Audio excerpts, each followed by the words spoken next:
ہارون صاحب، ویسے تو آج کا پورا دن ہی بڑا افسردہ ہے، مگر سیاست کے حوالے سے اگر ہم بات کریں تو کیا کوئی خبر ہے آپ کے پاس؟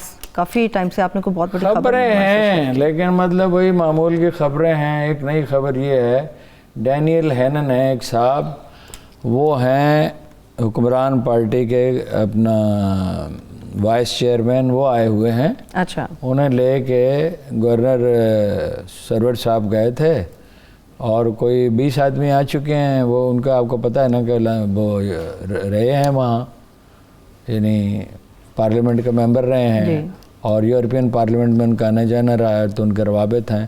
تو اصل میں تو ان سے یہی کام لینا چاہیے، یا ایک اور کام ہے جو ان سے لیا جا سکتا ہے۔ تو خام گورنر بنا کے بٹھایا ہوا ہے ایک اونچی سی کرسی پہ، لوگوں سے رسمی ملاقاتیں کرتے رہے۔ تو وہ وہاں گئے تھے، تو ایک ہفتے میں 2 ملاقاتیں ان کی وزیر اعظم سے ہوئیں۔ تو سرور صاحب میں 2 خوبیاں ہیں، باقی تو خیر ظاہر ہے وہ روایتی سیاستدان ہیں اور اپنی غرض کو ہی سوچتے ہیں، لیکن 2 خوبیاں ہیں۔ ایک تو یہ کہ وہ صاف وزیر اعظم کو بتا دیتے ہیں، ٹھیک۔ ایک یہ کہ پہلے عرض کر چکا ہوں کہ تنقید برداشت کرنے کی ان میں بڑی صلاحیت ہے۔ ان کے نہایت قریبی ذرائع نے وہ یعنی مجھے میسیج بھی ملا آج کہ بھئی اگر آپ ملنا چاہتے ہیں، وہ کام تھا، میں نے ان سے کہا ہوا تھا کسی غریب آدمی کا، تو آپ آ جائیں۔ تو میں دانستہ ان سے نہیں ملا تاکہ یہ نہ ہو کہ وہ گورنر صاحب پہ ہی ذمہ داری آ جائے کہ بھئی انہوں نے بتا دیا، میری ان سے کوئی بات نہیں ہوئی۔ تو مگر مجھے تجسس ہوا کہ بھئی یہ بات کیا ہے؟ اچھا، یہ ڈینیل ہینن اور یہ وفد آ رہے ہیں، چکر کیا ہے؟ یہ ٹریڈ انیشیٹو جو ہے وہاں اس کے بھی سربراہ ہیں اور ان کا بڑا اہم رول ہے۔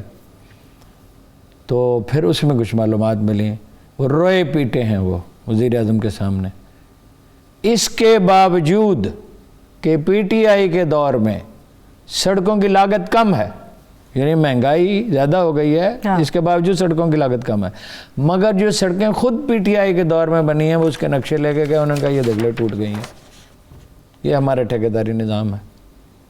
یعنی جو پچھلے 3.5 سال اس میں بھی کچھ ٹوٹ گئی ہیں، اس کی وجہ ٹھیکیداری نظام ہے، اس کی وجہ ایک آدمی ہے، اس کا نام عثمان بزدار ہے۔ پھر انہوں نے پیشکش کی وزیر اعظم کو، کیا کہ میں گورنری چھوڑتا ہوں، پارٹی کی تنظیم کرتا ہوں، اگر بزدار صاحب بیٹھے رہے تو الیکشن ہوا تو لڑ چکے ہم، بلدیاتی الیکشن بھی 2023 کا بھی، تو میں اس کے لیے جو ہے وہ میرا یہ خیال ہے، میرا اندازہ ہے کہ وہ خود بھی الیکشن لڑنا چاہتے ہیں اور ایک متحرک کردار ادا کرنا چاہتے ہیں۔ ویسے بھی وہ اس سے پہلے بھی ان کی کچھ ایسی خبریں عمر بھر وہ متحرک رہے ہیں۔ تو میں نے آپ کو یہ بتایا تھا، کوئی پچھلے ہفتے بتایا، اس سے پچھلے ہفتے کے تعلقات ان کے ٹھیک ہو چکے ہیں اور وہ ریزرویشنز ان کی ختم ہو چکی ہیں۔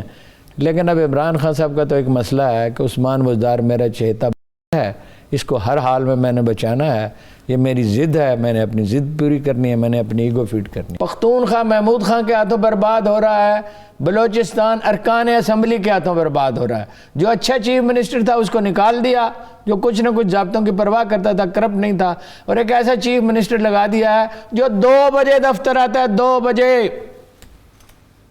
ٹھیکوں کی لوٹ سیل لگی ہوئی ہے، میں نے کہا شور مچایا پچھلی دفعہ، کوئی رسپانس ہی نہیں، کوئی سرکاری ترجمان اس کا جواب دے۔ حکومت بلوچستان کا کوئی ترجمان کہے ہارون رشید جھوٹ بولتا ہے، وہ 2 بجے نہیں آتے، صبح 9 بجے دفتر آتے۔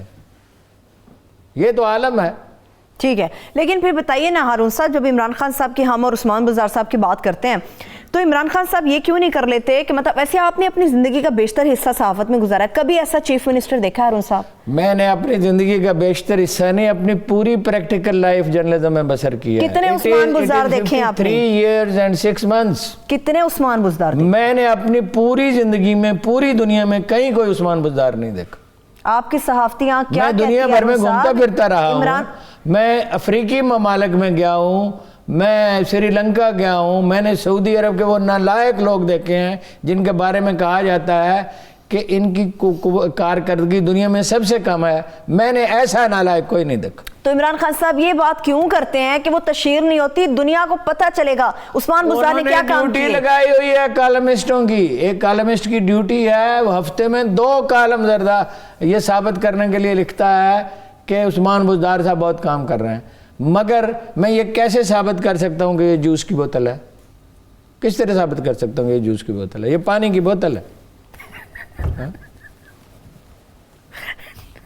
اچھا چلیے اور ان سب کراچی کے مسائل کے اوپر بات کر لیتے ہیں. چلیے پی ٹی آئی یہاں تو جو کر رہی ہے سو کر رہی ہے, کراچی کے اندر کیا کر رہی ہے؟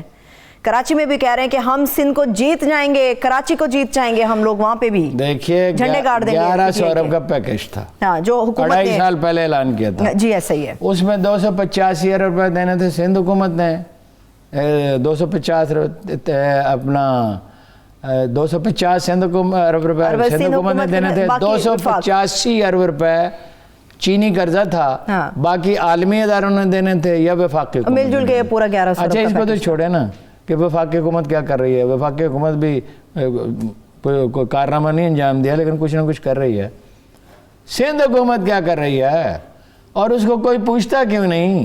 یہ بربادی ہوئی 18ویں ترمیم سے. نواز شریف صاحب اس کے ذمہ دار ہیں, انہوں نے تیسری دفعہ وزیر اعظم بننا تھا تو یہ شرط عائد کی گئی تھی 18ویں ترمیم کو مانیں گے. اس کے انیشیٹر تھے زرداری صاحب جو اے این پی کے ممبر رہے ہیں, آپ کو پتہ ہے اے این پی کے ممبر رہے, پہلے الیکشن اس سے لڑا تھا اور چند سو ووٹ لیے تھے, اور اے این پی اس کی ذمہ دار تھی جس نے پختونخوا صوبے کا نام رکھنا تھا. میں نے کہا چودھری نثار سے کہ غالباً چیف منسٹر بھی ان کے ساتھ ہے, میرے گھر تشریف لائے تھے, میں نے ان سے کہا کہ اس کا کوئی اور نام رکھ لیں, وہ دریا کا کیا نام ہے, اباسین. اچھا تو I was stunned to hear Chaudhry Nisar نے یہ تو بڑا مشکل نام ہے. کے پی کے آسان ہے, پختونخوا آسان ہے, اباسین مشکل. اباسین کیا ہے؟ اباسین تمام علاقوں سے گزرتا, اباسین دریا سندھ کو کہا جاتا ہے, دریاؤں کا باپ. اچھا ٹھیک ہے, جو کہ وہ ہے. اچھا یہ ان کی مصلحتیں تھیں, ان کی دبئی میں جائیدادیں ہیں, ان کی یورپ میں جائیدادیں ہیں, ان کی فرانس میں جائیدادیں ہیں, برطانیہ میں جائیدادیں ہیں. پوچھ کیوں نہیں سکتے ان سے؟ اس لیے نہیں پوچھ سکتے کہ اختیارات صوبوں کے پاس ہیں, مرکز کے پاس نہیں ہے. گورنر راج لگایا نہیں جا سکتا صوبائی اسمبلی کی مرضی کے بغیر, کچھ عرصے کے لیے لگایا جا سکتا ہے. اسٹیبلشمنٹ کی مجبوری یہ ہے کہ 2 ماز نہیں کھولنا چاہتی, اس لیے نہ وہ عمران خان صاحب کو میں نے پوچھا ایک دفعہ بڑے بھائی صاحب سے, اچھا محکمہ زراعت والوں سے, کہ آپ انہیں مشورہ نہیں دیتے کہ کوئی کمپیٹنٹ چیف منسٹر رکھ لیں؟ انہوں نے کہا ہم نے مشورہ دیا تھا. مشورہ ہی دے سکتے ہیں نا, وہ منتخب وزیر اعظم ہے, ہم کیا کر سکتے ہیں؟ ہم مؤدبانہ طور پہ شائستگی سے جو کچھ کر سکتے کیا. دیکھیے پیپلز پارٹی کو کھلی چھٹی ملی ہوئی ہے, جو مرضی کرے. زرداری خاندان کو پیپلز پارٹی کیا ہے؟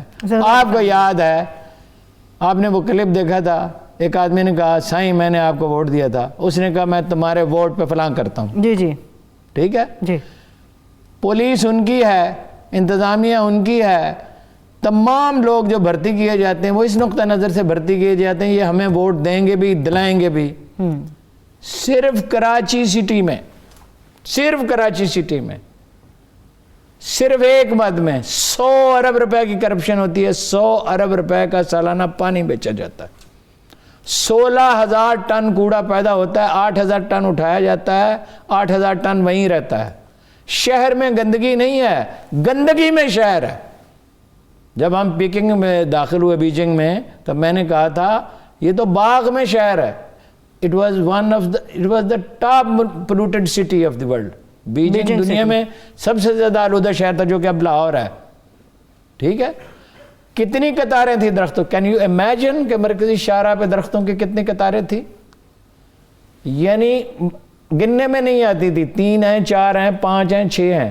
اور ہم شنگائی گئے تو پتہ چلا ہر کلومیٹر پہ ایک پارک ہے, حالانکہ وہاں سمندری ہوا آتی ہے, پولوشن کا اتنا مسئلہ نہیں ہے, مطلب بیجنگ جتنا نہیں تھا تو صحیح وہاں بھی.